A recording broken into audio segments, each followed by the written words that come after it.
Sveiki visi, čia Martiks. Štai kita apžvalga. Šiandien turime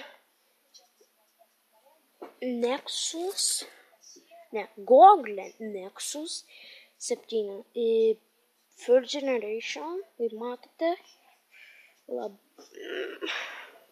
plonas, man tai plonas.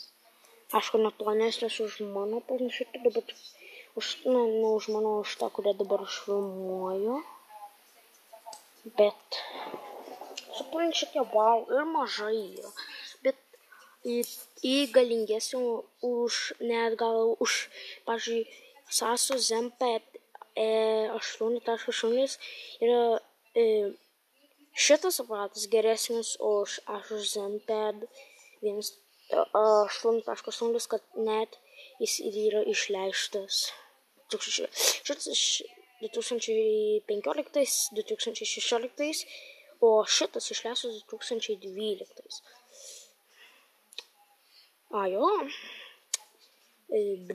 Čia dabar, ką mes čia turime? Tai apsukime jį štai taip.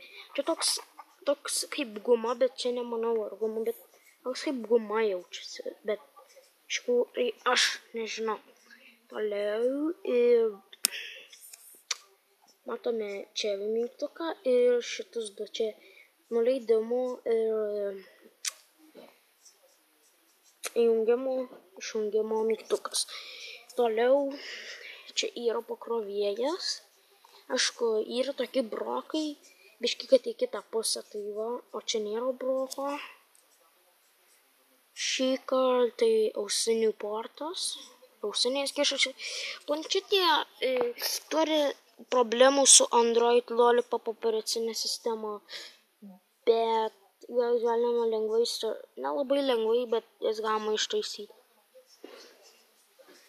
Bet tai jo, kamera megapikselių, tai galiu pasakyti 2 megapikseliai, atitinka 2 megapikselius. Tai ačiū, kad žiūrėjote, tikiuosi patiko šitą apžvalgą ir jo, apžvalga nėra apie šitą daikto galimybę, bet jo, tai taip ir yra.